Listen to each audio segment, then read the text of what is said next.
Hello, people of the internet. I'm the Plan. Welcome back to the Kilmac League. It is week 28 now, so yeah, we're really getting there, Dan. Won't be long now.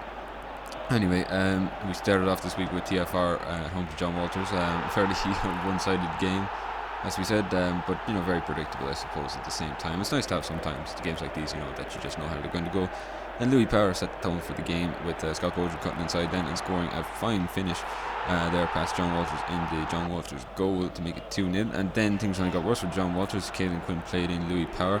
And Louis Power then, he couldn't quite get in, so he just sort of forced it to Caelan Quinn. And Scott Bojan then just hit it up over John Walters there, kind of bounced off him.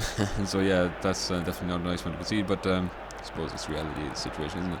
Anyway, after a bit of confusion there in the box, it was John Walters who scored a goal, so they weren't lying down anyway.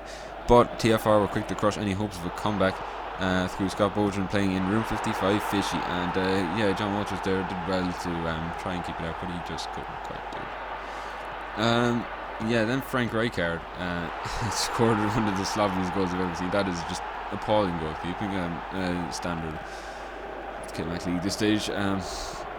Anyway, John Walters then scored a goal. Nice goal, to be fair, mind you. Good stuff. 5-2 the score. Probably fair reflection. They scored another one then. Not exactly entirely fair, but I suppose I can't really hold it against them. They've taken so many beatings. It's just nice to see them finally stand up for themselves at some point. They tried to score 4-1, but they ran out of time for the comeback, so that didn't happen. Paul just kind of belted it out of play there, and he was entirely winning his right to, because that's why the game finished 5-3. And nothing was going to happen there other than the goal difference was just going to get marginally worse. And we move on then to AS Flavins and Greenway Astros. This was a game had a lot of implications. Two big enough teams going at it. And Paul was forced home by Wayne Rooney, first of all, so he got the first goal of the game for the Astros, and it would be a huge 3 points if they could hold on to it. The question though was, could they? And in the 53rd minute, Levi Tong answered that question when he scored the second goal of the game for Greenway Astros, and the answer was, of course, that they could. So yeah. So fair play. I mean, I can't say much else. They've just been very good at Greenway Astros, and that's the way it works. So now we move on to Atletico Sunflower Shop and Rathgormack Dynamos. I have a bit of a brain fart. Anyway, Rathgormack are not out of the title race yet. They've had some very good wins, and they were looking to continue that good form away to Atletico Sunflower Shop in a game they were expected to win, but things do not always go to plan, and Atletico Sunflower Shop were determined to prove that message to Rathgormack Dynamos when they opened up the scoring at the Sunflower Shop Arena, and they actually went ahead and doubled their lead with a goal from, I think it was Liam Brady, or that could be Kilmac Barbers actually. So yes, so it is Kilmac Barbers. Anyway, Rathgormack going in half time 2-0 down. That wasn't good. Certainly not good at all. Rathgormack are a good team, and they tried pretty damn hard to keep going, but it was a brilliant counter-attacking move then from Atletico Sunflower Shop that led to the third goal, with Okwem Jonathan Chirimala being played in brilliantly between the two defenders for Rathgormack, and then rounding Levi Ashen and tapping it in at the near post to make it 3-0. So yeah, it's dreamland for Sunflower Shop. They have never been this far in front in the game before this season, and I suppose they were just enjoying themselves. Zidane made it 4, so yeah, I just remembered they were ahead this far against Dunhill. So this is the furthest they've ever been ahead in a game this season, and it was a nice little moment for them. So I suppose, and quite nice in a lot of ways. Yeah, and that's starting to glitch up me there, so we're likely going to be 1 or 2 seconds behind actual time in the video. So yeah, but anyway, Drogba scored a goal, so not too bad for Rathgormack. They were starting to get back into this a little bit. 4-1 the score. They would need a miracle to come back though, and while they didn't get a miracle, they did get Drogba trying his hardest to get the team back in the game, and a very tight angle to finish from there. But 4-2, not bad, not very bad at all. 4-2, it's a respectable score, I suppose, but oh god, I can't say much else. It's a bad loss. Very, very bad loss, and it's going to be hard to see him recovering for it. Bayern Clemeton actually, speaking of bad losses, had a bad one 2 weeks ago. They lost to Greenway Rovers and didn't look like they could recover from that. But they had a chance here at home to Kiersey's United, because this would be certainly a very big win if they could actually do it. But it was Kiersey's who scored first to Hugi Bepa Spingy, who just leads Kiersey's in scoring every single season that he's there. And he was determined to not let anyone else take over that role. But Tombango Shango Kronk Chapman is an equally potent striker. And while he doesn't always score, he is capable of letting his wingers thrive. So yeah, he's going to become more of a team player. So yeah, Hadji was the one who scored on that occasion, but he was set up entirely by the good work done by Tombango. But anyway, unfortunately, neither side was able to get a break too, so it's finished 1-1. So sharing the spoils is probably a fair result. CF Dungarvan and Dunhill Electrical Company. Dungarvan looking for what would be an important win. If they could get it, every win at this stage is important for Dungarvan. And Tommy Hardy knew that, so that's why he decided to be total cheeky. I can't say that. But yeah, he scored by running it into the net. So yeah, that's not something you see every day. And something you also don't see every day is a brilliant finish like that from Chloe Ducey. An unbelievable strike to make it 2-0. So yeah, fair play. I mean, we're not letting up. Absolutely not letting up by any stretch of the imagination. And Dungarvan, I suppose, do need a few convincing wins like this to prove to people that they are still a contender, like they had in the first half of the season. And it's a nice finish from Tommy Harty actually to make it 3-0. So they do need a few of these convincing wins, like they had against St. Declan's and Fire Station, to just prove that they are a good team. Especially when they haven't been doing too well as of late. So yeah, really sorry about that, but I'm writing something down. Anyway, 3-0 the score, and probably a well-deserved win. Excuse me. Now we have Kildisco and Fire Station. The game actually I wasn't expecting to look forward to, but it ended up having more than the fair share of explosive moments, so it actually ended up being a very good game. Something I wasn't expecting, but that's the Kilmac League for you. It's always throwing up surprises at you. Get a lot of notifications about the ad. Anyway, I don't know what they're doing. Anyway, Karen Muller scored one of the fastest goals in Kilmac League history. Not even 2 minutes gone on the clock, barely, I suppose. It was like, what was it, 1:56 or something on the clock when he scored, and that's an unbelievable goal as well. Not to mention a really fast one. So yeah, fucking hell. Fair play to Garrett, but yeah, they tried to set the tone then for the game by building off that, and Garrett Muller getting in behind the defence.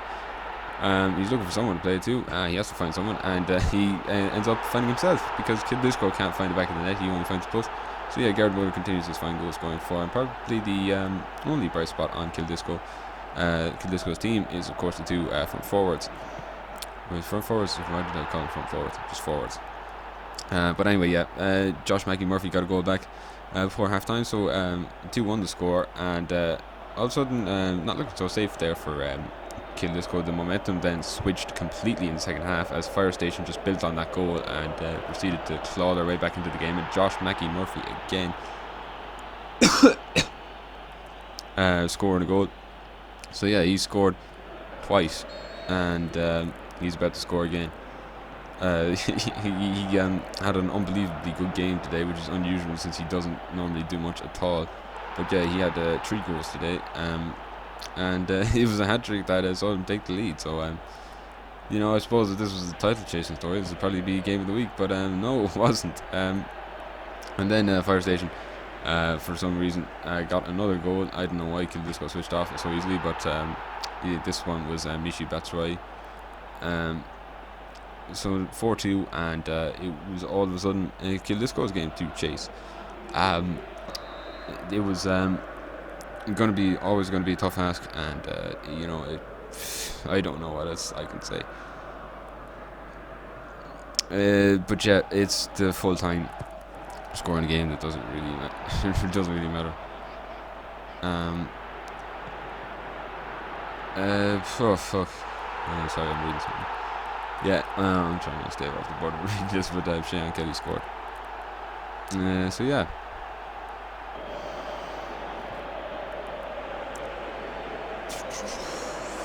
Fuck. This game just ended already. Yeah, very entertaining game. We'll say 4-3, but just not a lot of high stakes. Kent FC were a team actually that did have somewhat high stakes heading into this game. So one thing I would say though is that Rainbow Hall FC had a habit of becoming giant killers as of late. So Kents were careful not to slip on that banana skin, and Adolf Hitler with a lovely chip over Matt Connor there in the Rainbow Hall goal. So that's something unbelievable there. Yeah, really nice finish. And it wasn't the only goal that Kent would score that day. Gary Lineker this time scoring, and it's a nice finish into the bottom corner from quite some distance away. Make it 2-0. And Kents were at this stage truly on their way to a dominant win. And of course, not all of the front three had scored yet, so they soon remedied that by having the piss man Curlin's shot inside the post after cutting in from the outside.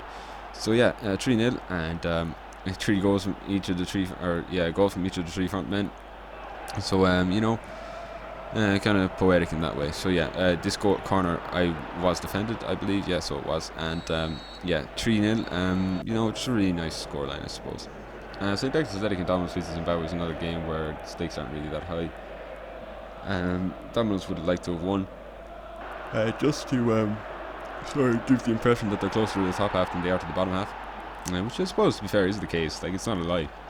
They took them 61 minutes, but they did score, and they took the lead with that goal. But it was that opened the floodgates and basically acted as the catalyst for the rest of the game's events. And Edmo then scoring a really nice finish there into the bottom right corner with a fine half volley, I believe. No, it might have been a volley. I don't know. Anyway, another corner led to the next goal. Edmo scoring again. A very similar goal, but this time it took a bit of a deflection on the way in. So definitely not as nice as the previous one.